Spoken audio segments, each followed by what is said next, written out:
Hello, everyone, and welcome to Sessions with Judith John.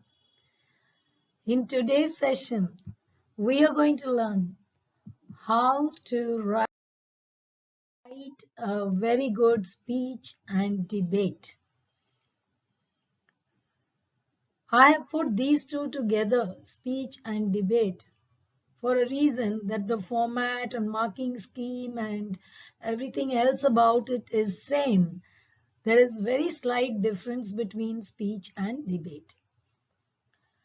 If you look at the CBSE question paper, this question with an option between speech and debate comes as question number 4, and the total marks or weightage has been reduced from 10 to 5 in this year. I've put there the page limit as 2 pages in your answer sheet, more or less. You don't have to completely fill in 2 pages with it. Depending on the size of your handwriting, it may complete within just 1.5 pages. That's not important. We'll go ahead, I'll explain to you why. And just remember to start the answer always on a new page.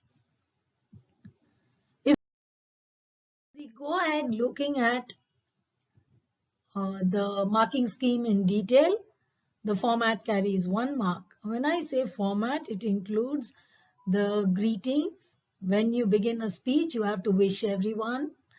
And then you introduce a topic. And then you carry on with the content. And the last, you end with the thanking. So this is the format. So at least 3 paragraphs you will have. The content carries 2 marks. Here, at least 4 main points must be there which supports the topic, which is relevant to the topic. If it's a speech and if it's a debate, of course, you have to place your arguments well. Expression carries 2 marks, which includes the grammatical accuracy, use of apt words, correct spellings, the coherence, the manner in which you arrange it, the style of writing, and relevance of ideas. Now let's go on to see how you're going to prepare to write a good speech or debate. These are important points. Just remember coder. Okay. That's first is C, to collect relevant ideas. Once you know that this is the topic, then you go ahead collecting the ideas, relevant ideas, whichever is relevant to the given topic. The next thing is, after collecting all the ideas, arrange them in a logical manner. Put them in the right order, or it cannot be just haphazardly put. Then the third step is develop these points into proper paragraphs, where which points I'll place. So you can have just 2 paragraphs or 3 paragraphs depending on the number of ideas you're putting into it. Just remember, when we say paragraph, each time a new idea is presented, you can start with the next new paragraph. Edit the speech once, just go through it, look at it. If there is anything that you want to improve, replace a word, maybe cut some lines which are extra and you don't feel is necessary. Whether the maximum content is relevant, whatever you have put in, then revise and rewrite the final draft. Now, this is one thing which I have told you. The next, how to prepare now the notes. This is the simpler way. Now, that is coder. For those who find coder difficult, you just have to answer all the WH questions. Who, what, how, when, where. Who is the speech for? You've got to remember that. Whether you're going to address your fellow students, whether you're going to address parents or a larger crowd of a mixed gathering. So accordingly, the words in your speech, the sentences, the way it is phrased has to change. So we have to keep this in mind. Who is this speech for? What am I going to tell them? Okay. So according to the crowd, according to the occasion, according to the topic that's given, to whom I'm going to place it, okay, you have to place it very, interestingly. I'm sure all of us have listened to many speeches, many people giving speeches, and we listen to it only if it's interesting. Even if it's a 10-minute speech, We don't listen to it for the complete 10 minutes if it's not interesting. So what are the things that will make it interesting? I'll give you a few more points later. So, and relevant. Never move away from the topic. Stick to the topic. All right. Now, how long is a speech, etc.? This is something very, very important because you have to keep in mind, if it is a 2 minute speech, it has to be only for 2 minutes. If it is 3 minutes, then 3 minutes. We have to time our speech very much. So don't go on adding points thinking I can say this as well as this, as well as this. No, because everything is time bound and people don't go on listening to you. I think many of us have seen chief guests and many other speeches that you have attended where they go on speaking and you get bored of it. So a long speech is not an impressive speech. Short one, but crisp and to the point is appreciated more. Okay, so this is something you have to keep in mind. When is the speech to be given? Now, whether it's morning, afternoon, evening, and the occasion, whether it's in part of a competition, whether it's part of the morning assembly, or it's part of a gathering for parents, it depends. So accordingly, you have to plan your speech. The wordings also have to be placed accordingly. Where is the speech to be given? Now, why have I added this point? This is also important only because of this, because of the voice modulation. Now, if you're going to give it in a classroom in front of your classmates, okay, or inside a closed hall, the way, the volume in which you speak, the way you use the mic, if it is there, then it differs. Or if it is outdoors and the kind of outdoor speakers, then there your voice has to be modulated differently. This is another extra point which you have to keep in mind, although this is not counted when you're going to write your speech in your exam paper. If you look at the complete format, the first paragraph must start always with the greetings or the formal address. Here I'd like to add one point which many of us ignore. Whenever you're wishing at the beginning of the speech, when you come onto the stage or in front of a crowd and you're going to speak, start greeting from the person with the highest authority sitting there. So if it's a morning assembly, you start by wishing the principal there, the vice principal, academic coordinator, and then the teachers, and then the students. If it is a competition, don't forget the judges are the ones who are going to give you the marks. Wish them first. And then the principal and the rest of them. The students always being the last. The same way, they form the larger part of the audience, by the way, the students, if it is in a school. So accordingly, if it is a great occasion like a parents' day or something else, or the school annual day, then you will start wishing first the chief guest, address them. So always this hierarchy has to be kept in mind when you are first wishing. It's a formal address. So remember that we go with the hierarchy, starting from the person in the highest authority and then to the lowest. Introduce your theme. The next line should be keep it crisp. Introduce the theme with brief, striking, catchy, key sentence. Because everyone is eagerly looking at you. You've come up to speak. The very first sentence which you are going to speak is going to create an impact. So you have to make sure that this key sentence should be a very catchy one, should take you straight to the topic, should make the audience listen. So this line is again something very important. Establishing the context and expression. Now, if you're really on stage, I'm trying to give you points both for live speech as well as preparing a speech in the written format. So you can take the benefit of what you should be doing when you're on the stage and what you should be doing when you're writing or preparing it. The second paragraph contains the 4 or 5 main points which you're going to add. Make sure that you have the most positive points and the least negative points. People do not like to listen to a lot of negative things. You can give the adverse effects, add values, what values would you would like should come out of your speech. Make it interesting. How do you make it interesting? Add quotes of great people. Ask questions in between. Have an eye-to-eye contact with the audience. You can share something from your life experience if you have something relevant with the topic. You can add otherwise anecdotes from the life of great people, and even give short stories. Now, short stories should be really short. Don't make your entire speech into a story. And if the topic allows, then you can add even facts and data. This depends on the topic. Accordingly, you can add all these things, whichever is allowed in that given topic. All right. Now coming to the third paragraph of the conclusion. The conclusion should be general one. Should remember you ended on a positive note. Don't put in a lot of negativity. Add a punchline. What is a punchline?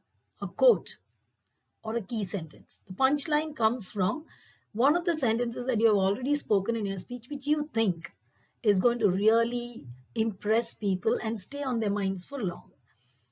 And then do not forget to end it with a formal thanks to everyone, okay, for having patiently listened to your speech. That's being polite. So don't leave the stage without thanking. Now, these are things which you have to follow even in the written speech. Keeping this in mind, you will draft your speech. Now, how do you go about the language part? Use very simple and familiar language. Use very short sentences. When you speak very long sentences, by the time you end your sentence, people would have forgotten what you've said first. It's easy to catch up with shorter sentences. So please do use only short sentences. Okay. Address the audience. And here I'm just revising the hierarchical order in which you should address the audience present. Do enough research to collect more than required points. When you're collecting points, do not limit yourself to saying, oh, it's only one page I have to write, so let it be only 2-3 points. No, there you should go with a little more. Whenever you prepare for a speech, even otherwise, forget about your exam when you're going to give a speech. You should make sure that you have some extra points, because if in case you miss on one or you forget one, you will still be saying the next point which is coming to your mind. So you know more than enough on the topic. Make it more a conversational one. Ask questions. Okay. Add expressions like, I think you will agree with me. Speak to the audience. You're speaking to the audience. So don't look at the ceiling and talk, or look at the walls and talk. Look at the audience and speak. Don't you think that? Or I'm sure that you will have the same notion. Does anyone have the opinion that I have? The same thing. So you can kind of establish a connection with the audience, and they will love it. They will listen to you. Have a clear idea about the purpose of the speech and the target audience. Now, this is something very important. If you are addressing 10-year-olds, then you have to go down to what they will be interested in. The same way, if you are addressing 17-year-olds, then accordingly your content should change. So look at the audience and then accordingly prepare your matter. Be original and add humor if the topic allows. People love it. They like to a little laugh in between. So if the topic allows, you can do it. Care should be taken not to deviate from the main subject. Now this is essential. You cannot write something which is not relevant to the topic at all. The manner in which you begin and end your speech is also very important. Begin on a positive note and end it also on a positive note.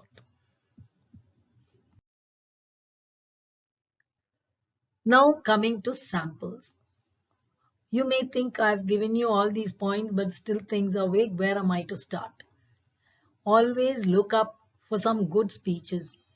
Some of the very famous speeches I've listed here, but if you go on to Google and you can see some of the good speeches, like some I've mentioned over here, the speech that made Obama the president. I Have a Dream speech by Martin Luther King, which is available. All are available if you Google out easily. Steve Jobs' 2005 Stanford commencement address. Shashi Tharoor's speech in Oxford Union. Tryst with Destiny speech by Jawaharlal Nehru. These are some of the good speeches which you can take for samples, and you can watch them and learn how a good speech can create a great impact on people. Now let's move on to debate. What's different in a debate? More or less the same, with a slight variation, I said, which comes in the second paragraph. Now in the first one, when you are actually greeting, it's the same. But when you're introducing the topic, you have to specify which side you're going to speak for or against. So then the rest of your speech should go only for that selected side.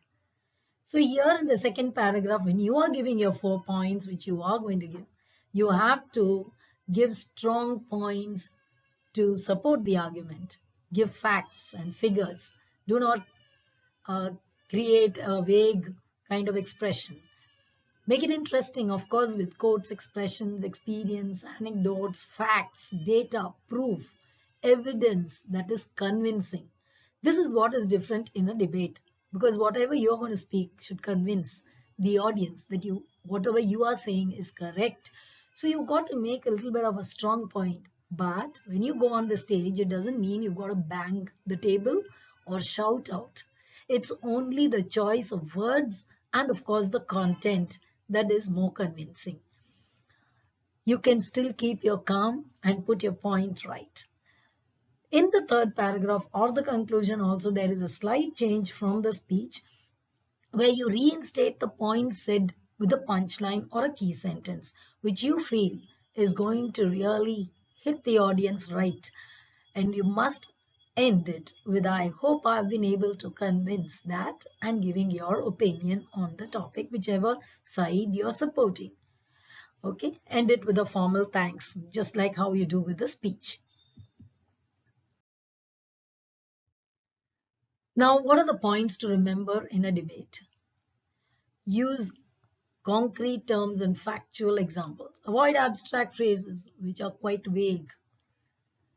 Stick to the selected side of the argument. This is really something you have to keep in mind. You can't be skipping for one line, one idea you speak for and another against. Then you become weak speaker there.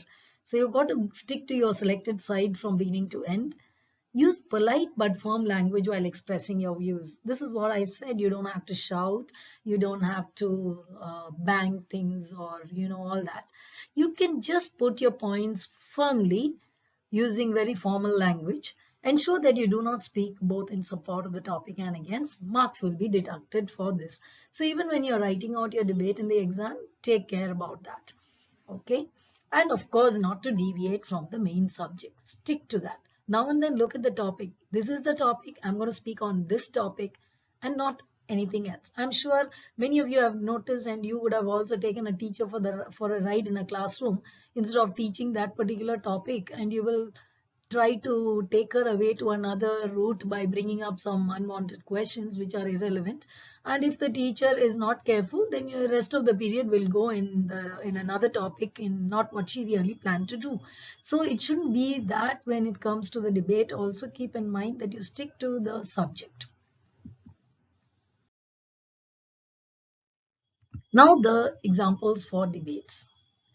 A debate, many a times I've seen students mixing up and thinking that you got to sit and argue, then it's a debate. A debate is not an argument, it is a discussion. And when we discuss both the sides of a given topic, we gain to learn more. And that is the purpose of a debate.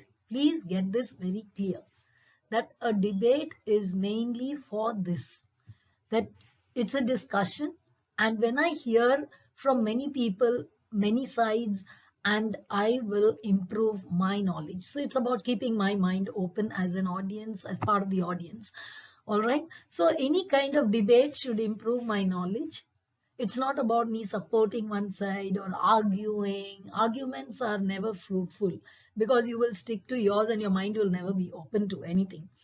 So here we have some very good debate teams. You can watch them. It's available. You can Google it out or on YouTube.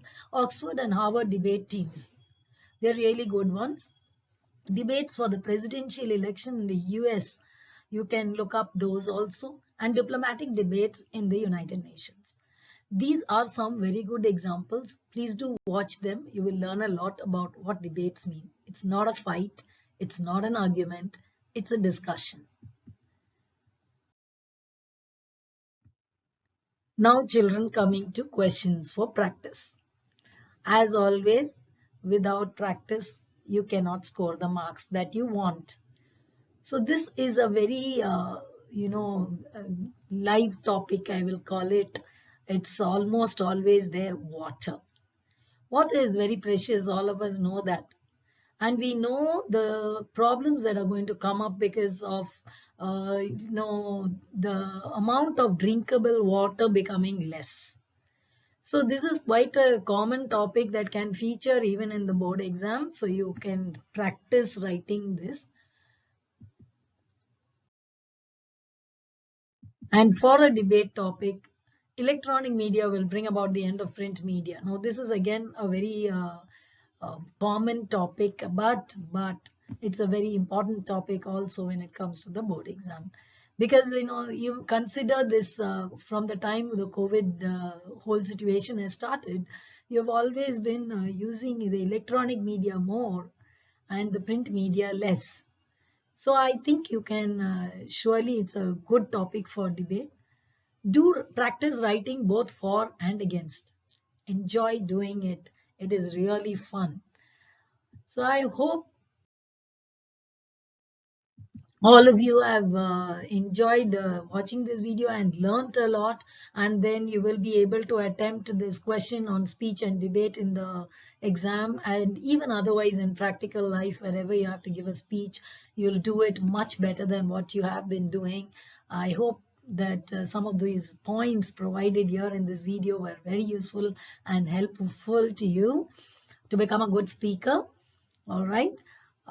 Please do keep watching Sessions with Judith John for more tips and inputs to excel in English. Text your doubts and queries in the comment box or mail me at sessionswithjudithjohn@gmail.com for online tutorial, for doubt clearing sessions, or even to just chat with me. You're most welcome. Okay, as per your requirement. Thank you very much and wish you all the best. God bless you all.